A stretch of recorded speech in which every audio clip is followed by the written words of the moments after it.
चलो ये चैप्टर तो वैसे बेसिकली कल कंप्लीट हमारा हो ही गया था। एक कुछ एग्जांपल हैं सर्टेन, ये समझने हैं क्या एग्जांपल्स। हाँ, डेटा एनालिटिक्स के बारे में मैंने आप लोगों को बताया था, समझ में आया था डेटा एनालिटिक्स का मतलब क्या होता है। डेटा एनालिटिक्स आ गया था कल समझ में? बताओ भाई, आया था नहीं आया था? हाँ, आया था yes yes. Sir. Yes sir. एक सेकंड रुकना।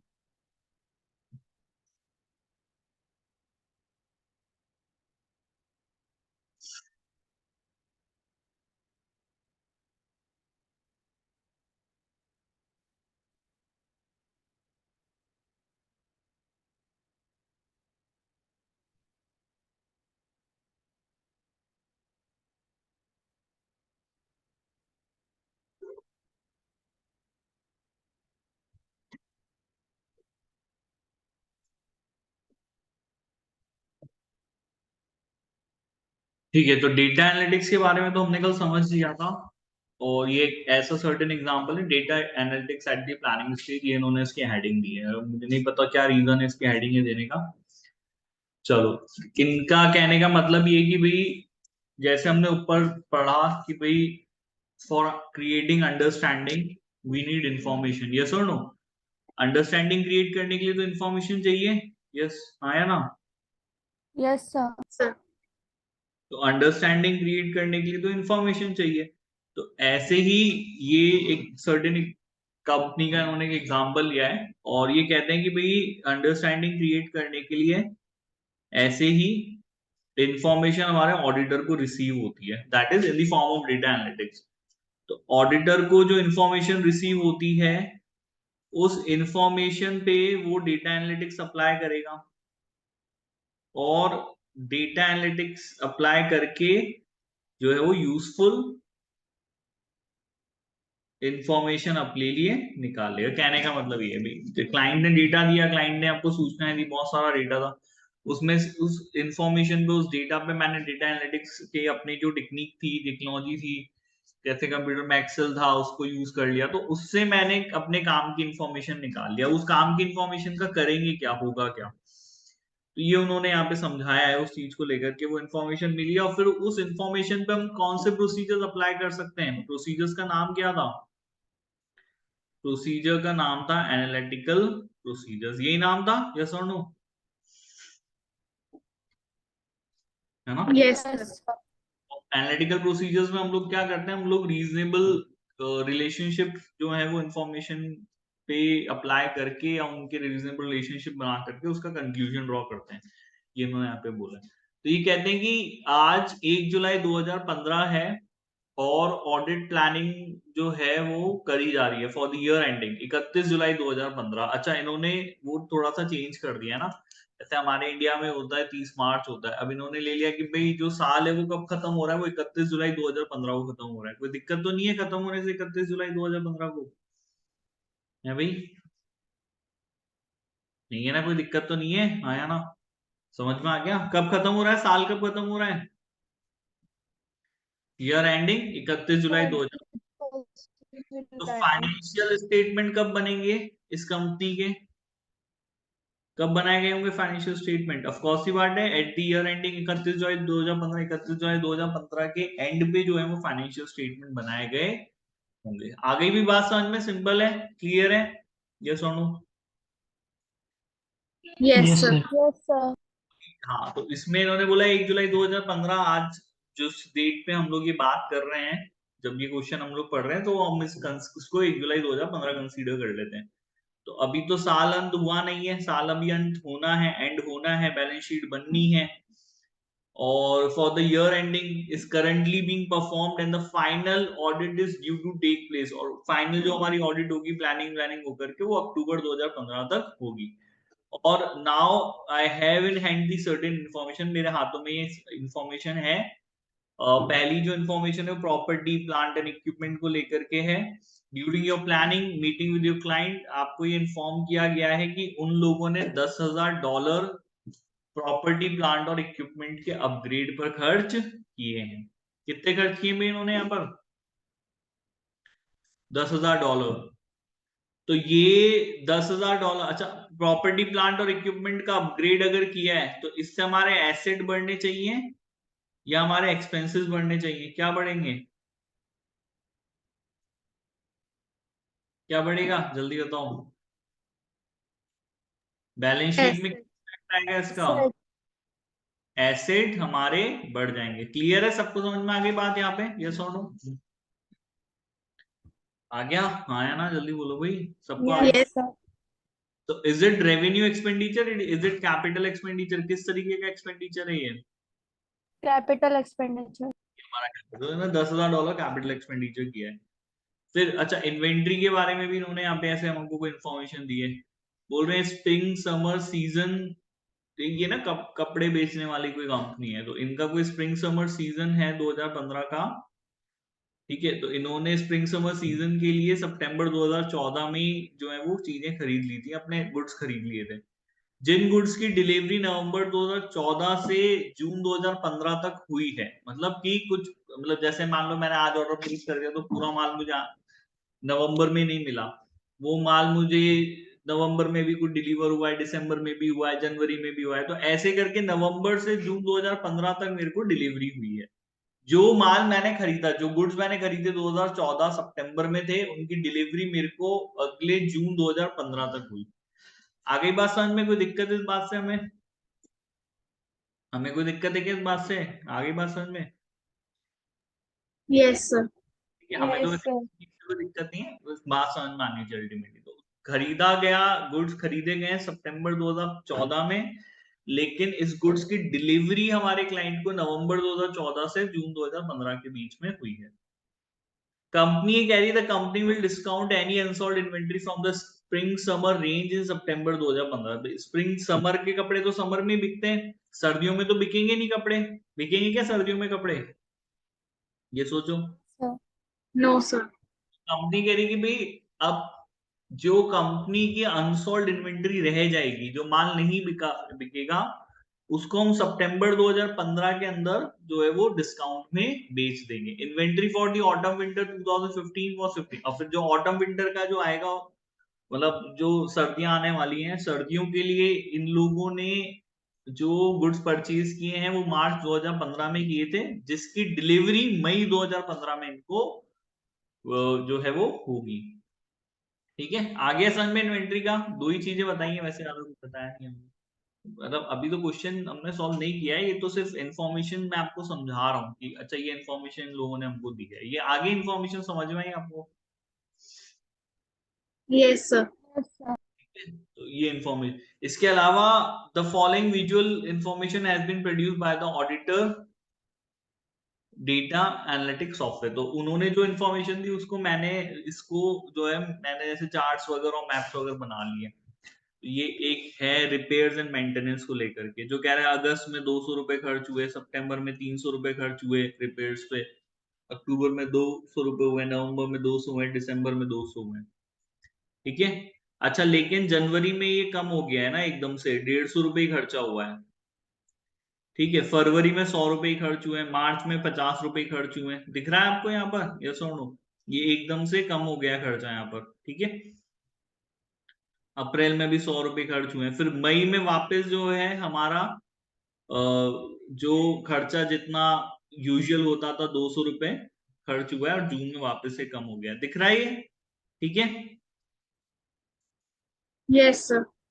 हमारा रिपेयर्स एंड मेंटेनेंस का एक चार्ट इन लोगों ने दे दिया। ऐसे ही हमारा कैपिटल एक्सपेंडिचर है। अब कैपिटल एक्सपेंडिचर तो रोज रोज होता नहीं है, तो अगस्त सितंबर अक्टूबर नवंबर दिसंबर में कोई खर्चा नहीं है। खर्चा हुआ है जनवरी में 5200। उन्होंने बताया था ना $10,000 हमने खर्च किए हैं ऊपर। Yes, sir. तो ये कितना हो रहा है यहाँ पर? जनवरी में 5200 हो रहा है, फरवरी में 3950 हो रहा है, और मार्च में 1450। ये 3 महीने में मैंने कैपिटल एक्सपेंडिचर इनकर किया है। 5200 प्लस 3950 प्लस 1450, टोटल कितना हो गया भाई यहाँ पर? ये 5 और 10,600. $10,600 का खर्चा। पर उन्होंने तो हमको 10,000 ही बताया है, ज्यादा क्यों है $600? ये तो ज्यादा आ रहा है। आपने तो मेरे को $10,000 ही बताए थे, $600 ज्यादा क्यों आ रहे हैं? क्या बोला था हमने, ऊपर पढ़ाई करी थी ना हमने, ऊपर ये पढ़ा था कि भाई देखो जब आप जब एनालिटिकल प्रोसीजर अप्लाई करोगे और उसको अप्लाई करने के बाद अगर हमें क्या मिलती है, इनकंसिस्टेंसी मिलती है। क्या मिलती है? अगर इनकंसिस्टेंसी दिखती है तो हमारा डाउट जाएगा, यस और नो? जाना चाहिए नहीं जाना चाहिए ऐसी सिचुएशन पे डाउट? यस और नो, हाँ या ना जवाब दो। Yes, sir. पर समझा था ना अपन ने, क्योंकि Yes, आपने sir. तो बोला कि भाई $10,000 ही खर्च हुए हैं, जो आपने बाकी इंफॉर्मेशन दी मेरे को, तो उससे तो ये मंथली जब मैंने एक्सपेंडिचर लिखा है और मैंने बनाया, तो मेरे को तो ये $10,600 एक्स्ट्रा कैसे खर्च हो गए? तो यहाँ पर it is an example, it is just an example. हमें इसे सॉल्व नहीं करना है, हमें बस ये समझना है कि जब आप कंपैरिजन करते हैं और अगर इस तरह की कंसिस्टेंसी दिखती है तो this is the matter of audit implication. ये मैटर है हमारा।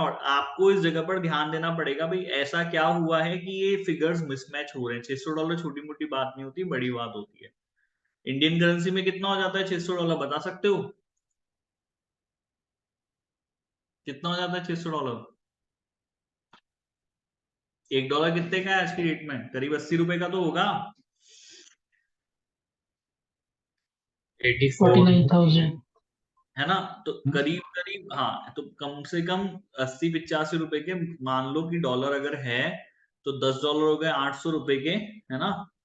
और $100 हो गए 8,000 के, और $600 हो गए करीब करीब 64,000 के आसपास। तो 60-65 हजार रुपए का मैटर हो जाता है, ये छोटा मोटा अमाउंट नहीं है। ठीक है, ये चीज लोगों ने इतना ही होगा कि मैंने गलत लिया है, ज्यादा हो जाएगा ना यार। तो अगर $1 80 का है तो 10 हो गए 800 के, तो $100 कितने का हो गया? 8,000 का, है ना? 8,000 इंटू 6, हाँ ठीक है ना। चलो आ गया है समझ में? क्लियर है? यस और no? Yes sir. Yes, sir. इसको सॉल्व नहीं करना है, ये बस इतना समझाने के लिए है। यहाँ पे देखो इस तरह की कभी कभी अनकंसिस्टेंसी हमको दिखती है। अब देखो ये चीज अभी तो मैं समझा रहा हूं, लेकिन जब आप प्रैक्टिकली काम करोगे तो पॉइंट इज दैट ये सब काम तो आप खुद ही करोगे, तो कंपैरिजन वगैरह ये सब चीजें आपको खुद से ही करनी पड़ेंगी। अभी तो चलो आपके सामने टीचर और एग्जाम्पल और सब समझ रहे हैं, पर प्रैक्टिकली ऐसा नहीं होगा। ये सब चीज आप खुद ही करोगे, खुद ही ऐसे जो है वो चार्ट्स और बार ये आप बनाएंगे और कंपैरिजन करेंगे, तो ये समझने वाली बात है। बस इसमें इतना ही समझाने के लिए। एक उन्होंने और चार्ट बनाया है, इसने ऑडिटर ने, इसने बोला कि भाई हम इन्वेंट्री बाय एज भी देख लेते हैं, है ना? तो ये कह रहा है कि 19642 यूनिट्स तो मेरे पास मेरे स्टॉक में पड़ी है, जिसको कि खरीदे हुए 0 to 60 डेज ही हुए हैं। और कुछ 1868 यूनिट्स मेरे पास 61 से 120 दिन की हो गई है। कुछ 1089 यूनिट्स हैं जो 121 से 180 दिन की हो गई हैं। फिर 8,065 यूनिट मेरे पास 181-240 डेज की हो चुकी है।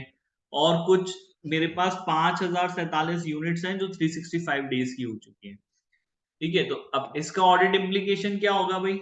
यहाँ पर क्या होगा ऑडिट इम्प्लीकेशन? देखो, बैलेंस शीट में इन्वेंट्री हम लोग लिखते हैं, यस और नो? लिखते हैं। Yes, sir. तो उसकी वैल्यूएशन करनी पड़ती है ना,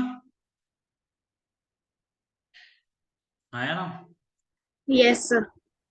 जो ये वाली जिनको 0 to 60 डेज हुए हैं या 61 to 120 डेज हुए हैं, इनकी वैल्यूएशन आपके पुराने माल से ज्यादा होगी या कम होगी? क्या होगा?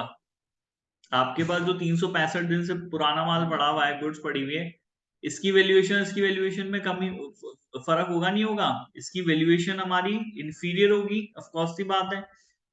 इसको आपको कम वैल्यू पे कम प्राइस पैसों पर वैल्यू करना पड़ेगा, और इसकी वैल्यूएशन जो है वो ज्यादा होगी, इसकी सुपीरियर वैल्यूएशन होगी, ये नया माल है।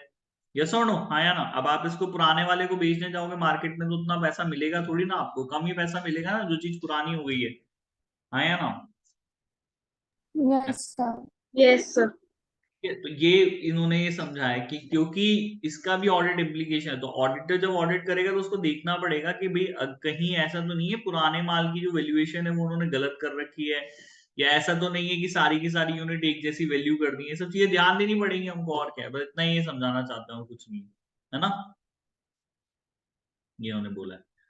तो ये एग्जाम्पल 1 में ही समझा रहे हैं कि कैपिटल एक्सपेंडिचर जो आपका बड़ा है और आपका रेवेन्यू एक्सपेंडिचर कम हुआ है वो एक ही पीरियड में कम हुआ है नहीं हुआ। ऊपर हमने मैप देखा था, मैप क्या सॉरी, ऊपर हमने वो, एक सेकेंड ना, ये ग्राफ देखे थे हम दोनों ने। दोनों ग्राफ में देखो एक ही पीरियड में है कि इसमें तो बढ़ रहा है और उसमें कम हो रहा है, सेम पीरियड ही है ये सोनो, जनवरी फरवरी मार्च, जनवरी फरवरी मार्च, है ना? Yes, sir.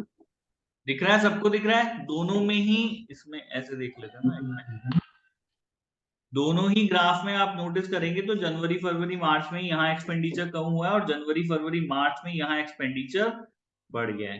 तो इट क्रिएट्स अ डाउट कि कहीं ऐसा तो नहीं है रेवेन्यू एक्सपेंडिचर को हमने कैपिटल रीड कर दिया। ये हो सकता है कि गलती से भाई इस समय पे जो रेवेन्यू, जो मैंने रिपेयर्स पे खर्चा किया था उसको मैंने नई मशीनरी के खर्चे में ऐड कर दिया, ये हो सकती है गलती, यस और नो? Yes, sir. ये नो, क्योंकि एक ही पीरियड में वो चीज दिख रही है कि भाई ऐसा हो सकता है, तो इस पे ऑडिट इंप्लीकेशन है, repairs and expenditure for these stream is lower than usual which further indicates which class. तो हो सकता है ये इंडिकेशन हो इस चीज का कि कहीं रेवेन्यू एक्सपेंडिचर को हमने कैपिटल एक्सपेंडिचर क्लासिफाई तो नहीं कर दिया। ऐसे इन्वेंट्री को लेकर भी इन्होंने बताया कि भाई जो 0 to 180 डेज की इन्वेंट्री है उसके लिए तो कोई दिक्कत ही नहीं है, वो तो नई इन्वेंट्री है। लेकिन जिसको 180 दिन से ज्यादा हो गए हैं उस इन्वेंट्री को ये जरूरी है ये देखना कि भाई जिस वैल्यू पे, जिस अमाउंट पे आपने उसको वैल्यू किया है वो नेट रियलाइजेबल वैल्यू भी है। नेट रियलाइजेबल वैल्यू का मतलब हो गया आप किसी दुकान पे जाओगे और अगर माल पुराना होगा तो नए कपड़ों के बराबर या नए माल के बराबर तो उसका पैसा नहीं दोगे ना, आप कम ही दोगे कि भाई पुराना माल है इसका तुम कम पैसा देंगे आपसे अगर खरीद रहे तो। यस और नो, हाँ या ना? Yes, sir. जो बिजनेसमैन है उसको इन्वेंट्री नेट रियलाइजेबल वैल्यू से आप नहीं कर सकते ज्यादा, उसको आपको कम करके ही वैल्यूएशन करना पड़ेगा। ये इन्होंने यहाँ पे 181 240 डेज से ही बताया और 241 डेज से भी है तो उसके लिए भी इन्होंने बताया कि भाई वैसे भी इन्वेंट्री बहुत कम है आपकी, तो इसका पैसा कुछ मार्केट में मिल भी रहा है नहीं मिल रहा आपको, अभी बिकेगा भी या नहीं बिकेगा, और नहीं बिकेगा तो उसको राइट ऑफ करो। राइट ऑफ करने का मतलब इसकी वैल्यू को कम करो, जीरो कर दो, खत्म कर दो, ताकि वो एसेट की साइड पे नहीं दिखे, वरना आपके एसेट ओवर स्टेटेड दिखेंगे। ठीक है, अगर आप इन्वेंट्री को ओवर वैल्यूएशन कर दोगे, चीज मार्केट में बिक 10 रुपए की नहीं रही है और आपने उसकी वैल्यूएशन अगर 50 रुपए करके रख दी है तो एसेट ज्यादा दिखेगा ना आपका, यस और नो, हाँ या ना? Yes, sir. तो वो देखना जरूरी है, अगर मार्केट में बिकी 10 रुपए की रखी है तो आपको उसकी वैल्यूएशन 10 रुपए ला करके करनी पड़ेगी, अदरवाइज जो वो 40 रुपए अब जो लॉस हो गया, उन्होंने खरीदी 50 की थी 60 की थी सर, अब आज की रेट में 10 रुपए, तो वो जो कोई बात नहीं, अब खरीदी तो खरीदी थी, अब नहीं बिक रही तो उसको ट्रू फाइनेंशियल पोजीशन दिखाने के लिए उसको हमारी बुक्स में क्या करना पड़ता है, राइट ऑफ करना पड़ता है। आगे भी बात समझ में क्लियर है यहाँ पे, यस और नो? Yes, sir. ठीक है, नाउ अभी कह रहे हैं एक जगह पे एग्जाम फोकस ऑडिटर्स क्वेश्चन। अच्छा ये ज्यादा कुछ है नहीं, बस इतना सा ही है।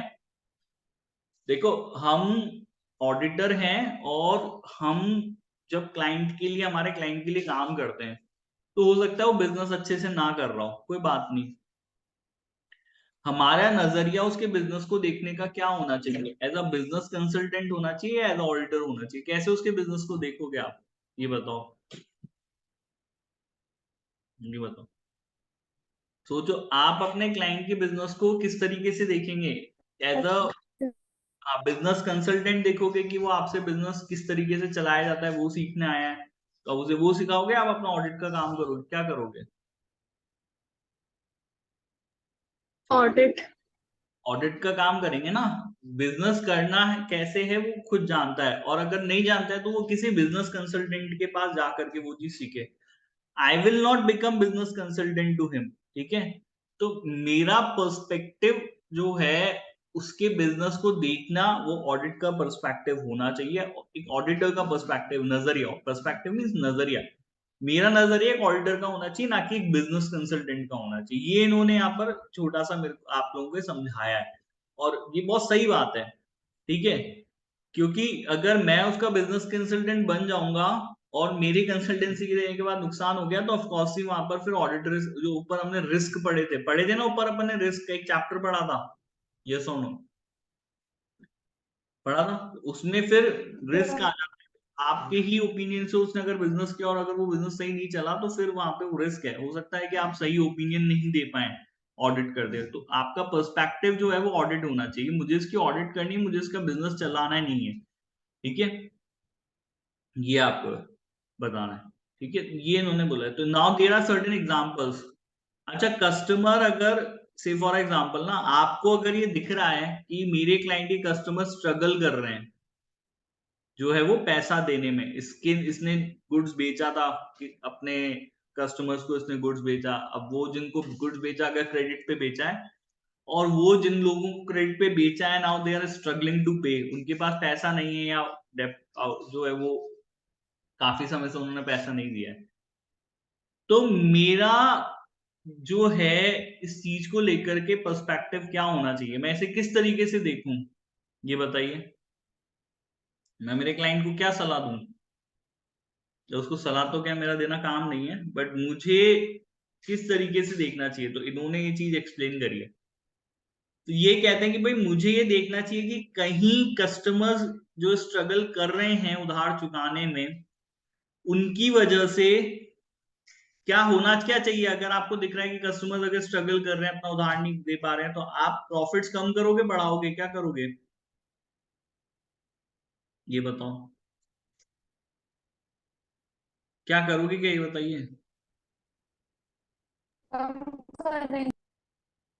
कम करेंगे मतलब प्रोविजंस और ये सब चीजें बनाएंगे ना, यस और no, what we will do, हम ये देखेंगे कि भाई प्रोविजंस वगैरह प्रॉपर बने हुए या नहीं बने हुए, ये हमारा काम है देखना, यस और नो। आ रही बात समझ में, हाँ या ना? Yes, sir.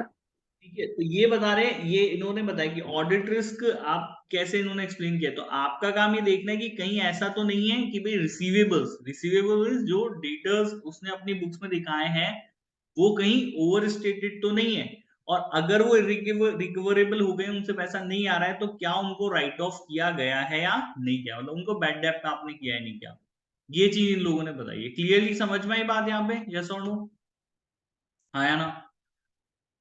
ये Yes. आपका पर्सपेक्टिव होना चाहिए, आपका पॉइंट ऑफ व्यू होना चाहिए, है ना। ये कह रहे हैं कि अगर आप इसकी जगह आपका पर्सपेक्टिव ये क्या, irrecoverable debts may arise reducing the profit, अगर आप उसे सलाह दो कि भाई तेरे प्रॉफिट्स कम हो जाएंगे इरिकवरेबल डेब्ट से, तो आपका काम ये देखना नहीं है, आपका काम उसे ये बताना, ये उसे पता है, आपका काम ये देखना है कि कहीं due to the struggling customers जो अपना पैसा नहीं दे पा रहे मेरे क्लाइंट को, उसकी वजह से बुक्स ऑफ अकाउंट्स में रिसीवेबल्स जो है वो ओवर स्टेटेड तो नहीं है, क्या जिन लोगों से पैसा नहीं आ रहा है इनको उसने राइट ऑफ किया है या नहीं किया है। आगे बात समझ में, फर्क समझ में आया दोनों के पर्सपेक्टिव का, यस और no? Yes, sir. Now the second, ऐसे एक second, the client operate in a fast paced industry, अब क्लाइंट ऐसी इंडस्ट्री में काम करता है जो कि बहुत तेज है, ठीक है, तेज मतलब तेज फास्ट मूविंग कंज्यूमर गुड्स के बारे में सुना है आपने, एफएमसीजी, यस और नो, सुना है, मतलब फास्ट मूविंग, Yes, sir. क्या क्या एग्जांपल होते हैं एफएमसीजी के, नहीं पता एफएमसीजी के एग्जांपल? अरे यही सब चीजें हैं, तेल, कंगा और क्रीम और छोटे मोटे इलेक्ट्रॉनिक आइटम्स, इनको एफएमसीजी कहते हैं, आया समझ में? Yes, sir. ठीक है ना। तो क्लाइंट अगर आपको ऑपरेट फास्ट पेस इंडस्ट्री में करता है तो ठीक है भाई, अच्छी बात है। तो ये कह रहे हैं कि इससे ऑडिट रिस्क क्या होता है कि इन्वेंट्री में be overstated, inventory is obsolete and not net realisable, तो इन सब केसेस में क्या होता है कि इन्वेंट्री बहुत जल्दी ऑब्सोलीट हो जाती है एफएमसीजी में। आप पुरानी चीजें थोड़ा ना खरीदोगे यार, मार्केट जाओगे तो, है ना, आप ये देखते हो एक्सपायरी डेट उन सब चीजों में, होता है नहीं Yes, होता? sir. तो ये कह रहे हैं कि अगर आपका क्लाइंट एक फास्ट पेस इंडस्ट्री में करता है तो आपका नजरिया उस ये होना चाहिए कि भाई इसने इन्वेंट्री का वैल्यूएशन कैसे किया हुआ है, क्योंकि इसके केस में इन्वेंट्री बहुत जल्दी ऑब्सोलीट हो जाती है, ठीक है। और ये बिजनेस, ये तो ऑडिट रिस्क है, और बिजनेस रिस्क में क्या फर्क है भाई, inventory may have to be write off reducing the profit of the company, ठीक है। तो ये आपको देखना नहीं है कि भाई इन्वेंट्री को अगर राइट ऑफ कर दिया तो कंपनी का प्रॉफिट जो है वो रिड्यूस हो जाएगा। वो आपका देखने का काम नहीं है, वो बिजनेसमैन जाने की भाई अगर नहीं बेच पाया तो मेरा प्रॉफिट जो है वो कम होगा। आपका काम क्या है कि भाई क्योंकि ये मेरा क्लाइंट जो है एक ऐसी इंडस्ट्री का पार्ट है जो कि फास्ट पेस्ड है, जहाँ माल जो है वो जल्दी जल्दी बिकता है, तो कहीं ऐसा तो नहीं है कि इसकी इन्वेंट्री जो है वो ओवर स्टेटेड है, पुरानी हो गई है और उसने उसको नेट रियलाइजेबल वैल्यू पर रिकॉर्ड किया है या नहीं किया, ये आपको देखना पड़ेगा। आगे बात समझ में क्लियर है? यस और नो? ठीक है भाई, आगे समझ में? Yes, sir. ऐसे एक third, revenue is falling due to recession, the cash flow forecast shows negative cash flow for the next 12 month. तो रेवेन्यू आपका कम हो रहा है, क्यों कम हो रहा है? क्योंकि रिसेशन है। रिसेशन मतलब क्या होता है भाई? मंदी। क्या होता है रिसेशन मींस? मंदी आ गई है, तो मंदी की वजह से जो रेवेन्यू कम हो गया है। The cash flow forecast shows negative cash flow for the next. अब जो कैश फ्लो फोरकास्ट है, मतलब जो मैंने फोरकास्टिंग करी है कि भाई इतना पैसा आएगा और इतना जाएगा, वो नेगेटिव में जा रहा है। तो अब अगर आपको ये मैं बात बताता हूँ तो एज अ ऑडिटर आपका क्या पर्सपेक्टिव होगा? ठीक है, तो ये कहते हैं कि if other factors are present, this could mean that the company is unable to continue to trade for the foreseeable future and going concern disclosures may be required. There is the risk that the adequate disclosure is not made. तो ये कहते हैं कि मान लो भाई अगर आप auditor हो तो आपको ये देखना है कि भाई कल को, क्योंकि नेगेटिव कैश फ्लो आ रहा है। नेगेटिव कैश फ्लो का मतलब क्या हो गया? मेरे बिजनेस में आ तो 100 रुपए रहे लेकिन जा 120 रुपए रहे, ये नेगेटिव कैश फ्लो का मतलब। आई बात समझ में? ये सुनो,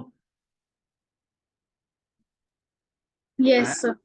नेगेटिव कैश फ्लो मीन्स कि भाई अब तो पैसा कम रहा है ना, घर में पैसा कम आ रहा है, जा ज्यादा रहा है। तो अगर ऐसा रहा तो बिजनेस कब तक करोगे धंधा?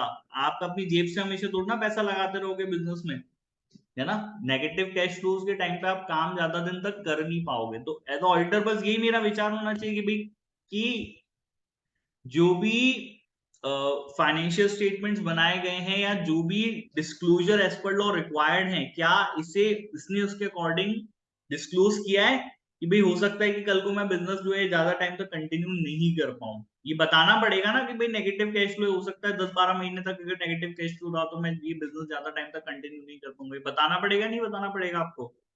यस और नो? Yes, sir.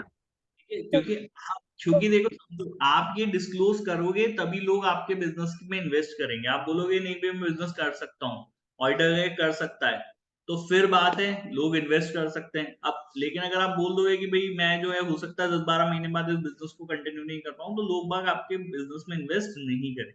तो एज अ ऑडिटर मेरा पर्सपेक्टिव है, मैं ये देखना चाहता हूँ कि अगर ऐसा है तो आपने प्रॉपर डिस्क्लोजर दिया है या नहीं दिया। ठीक है, अब रेवेन्यू कम होने की वजह से प्रॉफिट कम हो जाएगा, और ये सब बातें मेरे को बताने की जरूरत नहीं है, वो उसको पहले से ये चीज समझ में आ रही है। ये बिजनेस रिस्क है उसका जो उसको समझ में आना चाहिए। आगे बात समझ में क्लियर है? यस और नो? Yes, sir. ये इन्होंने यहाँ पर समझाया, और ज्यादा इसमें कुछ है नहीं। ठीक है ना? आगे समझ में क्लियर? यस और नो यहाँ तक? Yes, sir. बाकी ये सब ज्यादा कुछ रिलेवेंट है नहीं। ऑडिट रिस्क और उसका रिस्पॉन्स क्या है। ठीक है, एक क्वेश्चन हम लोग कर लेते हैं, आज नहीं करेंगे, आज बच्चे पता नहीं कहाँ चले गए, 4 बच्चे ना। इसको अपन कल कंटिन्यू करेंगे। तुम ये चैप्टर पढ़ के आए थे आज या नहीं पढ़ के आए थे? पढ़ा था। पढ़ा था ना? एक बार चैप्टर ढंग से पढ़ो, जिन्होंने नहीं पढ़ा है इसके क्वेश्चंस हम कल सॉल्व करेंगे, है ना। ज्यादा इसमें कुछ है नहीं, कल ये चैप्टर खत्म हो जाएगा। तो नेक्स्ट वीक से, इस वीक से तो नहीं बट मैं नेक्स्ट वीक से फिर 6 चैप्टर हम लोग चालू कर देंगे। प्लानिंग हम लोग फिर मंडे से चालू करेंगे। कल कल और परसों में से क्वेश्चन भी सॉल्व करेंगे। ठीक है भाई, यहाँ तक? Yes, sir. Yes, sir. ठीक है ना? और अगर चैप्टर पढ़ लो और अगर कोई डाउट आ रहा है तो कल फिर वो भी डिस्कशन कर लेना, कि बाकी बच्चों को भी बोल देना, अगर तुम्हारे कोई कांटेक्ट में, या मैं डाल दूंगा कि अगर डाउट क्लास भी इस तरीके से रख सकते हैं, अगर कोई डाउट हो तो वो भी आप क्लियर कर लो। ठीक है, Yes, sir. चलो आज इसको फिर यही खत्म कर रहे हैं। चलिए, बाय, गुड नाइट।